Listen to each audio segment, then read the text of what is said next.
Hello friends, welcome once again in Ramneel classes. अर्धवार्षिक परीक्षा 2021-22 कक्षा 10वीं सामाजिक विज्ञान, ये आपको स्क्रीन पे दिख रहा होगा। जी हाँ, मैं सामाजिक विज्ञान के अर्धवार्षिक परीक्षा के प्रश्न पत्र की बात कर रही हूँ, जिसकी चर्चा हम आज की वीडियो में करेंगे। कक्षा 10वीं का सामाजिक विज्ञान का हाफ ईयर एग्जाम का मॉडल पेपर। तो ये एक आदर्श प्रश्न पत्र है जिसको आप इस वीडियो में देखने वाले हैं। इसमें आप देखेंगे किस तरह के प्रश्न पूछे जाते हैं, कौन कौन से प्रश्न आएंगे, इम्पॉर्टेंट प्रश्न कौन कौन से हैं और प्रश्नों का पूछने का तरीका क्या रहेगा। तो ये सब चीज़ें आपको इस वीडियो में देखने को मिलेंगी। तो इस तरह आपको कुछ निर्देश दे रखे होंगे। सभी प्रश्न अनिवार्य हैं। प्रश्न पत्र में दिए गए निर्देशों को सावधानीपूर्वक पढ़कर प्रश्नों के उत्तर लिखिए। तो यहाँ हम देखेंगे क्वेश्चन नंबर 1 से शुरू करते हैं सामाजिक विज्ञान का आदर्श प्रश्न पत्र हाफ ईयरली एग्जाम के लिए। पहला क्वेश्चन है, इनमें से किस राज्य में काली मृदा मुख्य रूप से पाई जाती है? जम्मू कश्मीर, राजस्थान, महाराष्ट्र और झारखंड। तो यहाँ 4 ऑप्शन दे रखे हैं। इसी प्रकार के आगे प्रश्न दे रखे हैं आगे, और जिसको आप आगे देखेंगे और के साथ में आपको देखेंगे यहाँ पर उत्तर मिल गए हमें। तो जी हाँ, आप देखेंगे यहाँ पर उत्तर भी हैं और प्रश्न भी हैं। तो उत्तर इसलिए दिए गए हैं जिससे आप इन प्रश्नों को आराम से याद कर लें। तो देखिए, पहले का सह है, यानी कि यहाँ पर प्रश्न हमारा था किस राज्य में काली मृदा पाई जाती है, तो यहाँ हो जाएगा महाराष्ट्र। क्वेश्चन नंबर 2 है, भारत में वन्यजीव सुरक्षा अधिनियम कब पारित हुआ? 1972, 1971, 1970 और 1968। तो आपको पता ही होगा। फिर हम देख लेते हैं इसका सही उत्तर क्या है। नीचे दिया हुआ है हमारा उत्तर। दूसरे का हो जाएगा यानी 1972 इसका सही उत्तर हो जाएगा, 1972। तीसरा है, निम्नलिखित में से किस देश को सभ्यता का पालन कहा जाता है? इटली, यूनान, फ्रांस या इंग्लैंड। तो तीसरे का उत्तर देखेंगे क्या था। तो यहाँ देखिए तीसरे का उत्तर। तीसरे का उत्तर है ब। तो इसका उत्तर हो जाएगा यूनान। नेक्स्ट है, औद्योगिक क्रांति सर्वप्रथम कहाँ प्रारंभ हुई? तो ये तो बहुत ही आसान प्रश्न है, ये तो इंग्लैंड में हुई थी, यानी कि इसका उत्तर हो जाएगा ऑप्शन नंबर ब। पांचवा है, सिंहली को श्रीलंका में कब राजभाषा घोषित किया गया? बहुत ही अच्छा प्रश्न है। इसका उत्तर देखेंगे, पांचवें प्रश्न का उत्तर देखिए, द है, यानी कि सिंहली को श्रीलंका में राजभाषा घोषित किया गया 1956 में। छठा प्रश्न है, भारत में सबसे कम साक्षरता दर कहाँ पर है? तो ये हो जाएगा बिहार, ऑप्शन नंबर 2। तो देखिए ये उत्तर चेक कर ले, बिल्कुल बिहार दिया गया है। तो ये हो गए 6 ऑब्जेक्टिव प्रश्न। फिर है क्वेश्चन नंबर 2, रिक्त स्थानों की पूर्ति कीजिए। वे संसाधन तो निर्जीव वस्तु से बने होते हैं, डैश संसाधन कहलाते हैं। तो देखिए यहाँ अजैव है, तो ये अजैव संसाधन हो जाएंगे। जल एक डैश योग्य संसाधन है, तो ये अगर नवीकरण योग्य संसाधन है। तीसरा है, कर्तन दहन प्रणाली को छत्तीसगढ़ में क्या कहा जाता है? तो इसे कहेंगे दीपा। चौथा है, असहयोग खिलाफत आंदोलन डैश में शुरू हुआ, तो ये हुआ था जनवरी 1921 में। फिर आया है पांचवा है, 1885 में यूरोप के ताकतवर देशों की डैश में बैठक हुई थी, यानी कहाँ बैठक हुई थी? तो बर्लिन लिखना है यहाँ पर। छठा है, भारत में केंद्रीय सरकार ज़्यादा शक्तिशाली है। सातवां है, तृतीय क्षेत्र के श्रमिक वस्तुओं का उत्पादन नहीं करते। तो यहाँ पर हो गए 7 रिक्त स्थान। तीसरा है, सही जोड़े बनाइए। तो मैच करना है आपको। बक्सा टाइगर रिजर्व ये कहाँ पर है? तो ये होगा पश्चिम बंगाल में। फिर है सीमेंट उद्योग, तो सीमेंट उद्योग देखेंगे सिलिका जो यूज़ होता है, सिलिका यूज़ होता है। कांडला है, तो कांडला का मैच करना है आपको यहाँ पर। कांडला में गुजरात में है कांडला। फिर बेड्रिक सरयू ये है फ्रांस। सूती कपड़ा मिल देखनी है आपको, तो यहाँ पर लिखेंगे रिचर्ड आर्कराइट। और छठा है डायमंड सूत्र, तो ये होगा 868। तो इस तरह यहाँ मैच द फॉलोइंग दिया हुआ है। चौथा है, एक शब्द वाक्य में उत्तर दीजिए। पहला, 1 टन इस्पात बनाने में कितनी मैग्नीज की आवश्यकता होती है? दूसरा है, मार्टिन लूथर कौन था? तीसरा है, श्रीलंका किस वर्ष में स्वतंत्र राष्ट्र बना? चौथा है, सामाजिक विभाजनों का प्रमुख आधार क्या है? और पांचवा है, 2011 की जनगणना के अनुसार भारत में साक्षरता दर क्या है? छठा है, भारत में केंद्र सरकार की तरफ से करेंसी नोट कौन जारी करता है? सातवां है, किन दशकों में भारत में उद्योगों का उदय हुआ?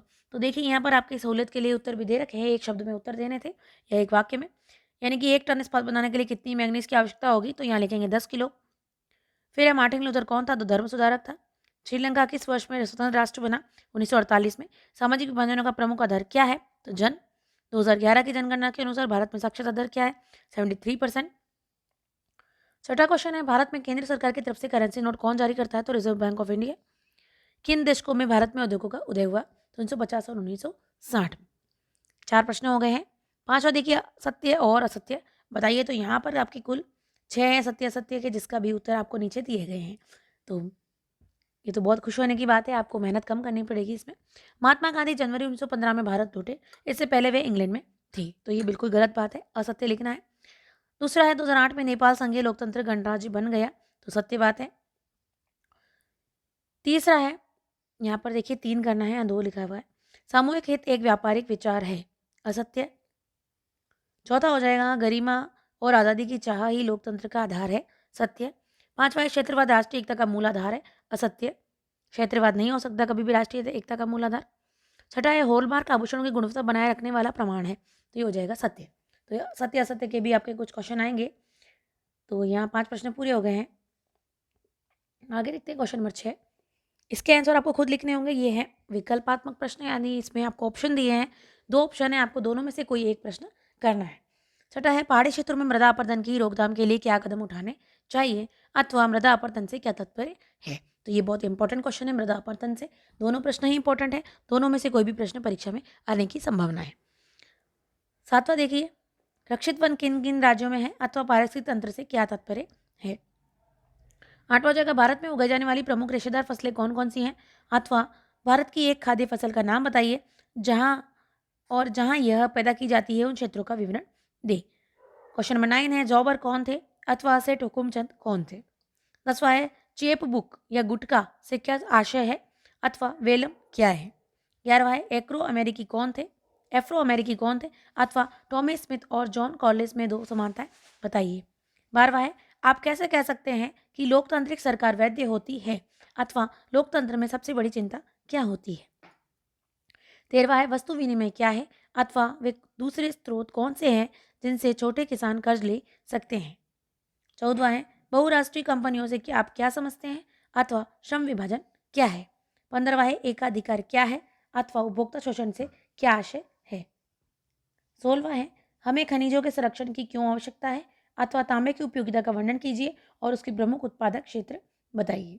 17वां है, स्पष्ट कीजिए कि कृषि और उद्योग किस प्रकार साथ साथ बढ़ रहे हैं, अथवा सार्वजनिक उद्योग एवं निजी क्षेत्र के उद्योगों में अंतर स्पष्ट कीजिए। 18वां है, ब्रिटेन की महिला कामगारों ने स्पिनिंग जेनी मशीनों पर क्यों हमले किए, अथवा 1840 के दशक के बाद रोजगार की स्थिति पर संक्षिप्त टिप्पणी कीजिए। 19वां है, क्या दलीय व्यवस्था प्रजातंत्र के लिए अनिवार्य है, अथवा एक दलीय व्यवस्था को उदाहरण से समझाइए, क्या यह लोकतांत्रिक विकल्प है?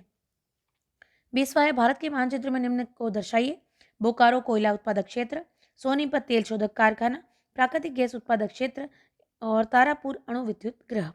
अथवा में है, भारत के मानचित्र पर निम्न को दर्शाइए, लोहस्क क्षेत्र, गुजरात का तापीय ऊर्जा केंद्र, कलपक्कम ऊर्जा संयंत्र और बरौनी रिफाइनरी। तो इस तरह का एक आपका भारत का मानचित्र आएगा जिसमें आपको निम्न चीज़ें दर्शानी होंगी, तो अच्छे से तैयारी कर लें। 21वां प्रश्न है, नमक यात्रा की चर्चा करते हुए स्पष्ट करें कि यह उपनिवेशवाद के खिलाफ प्रतिरोध का एक असरदार प्रतीक था, अथवा भारत माता की छवि और जर्मेनिया की छवि की तुलना कीजिए।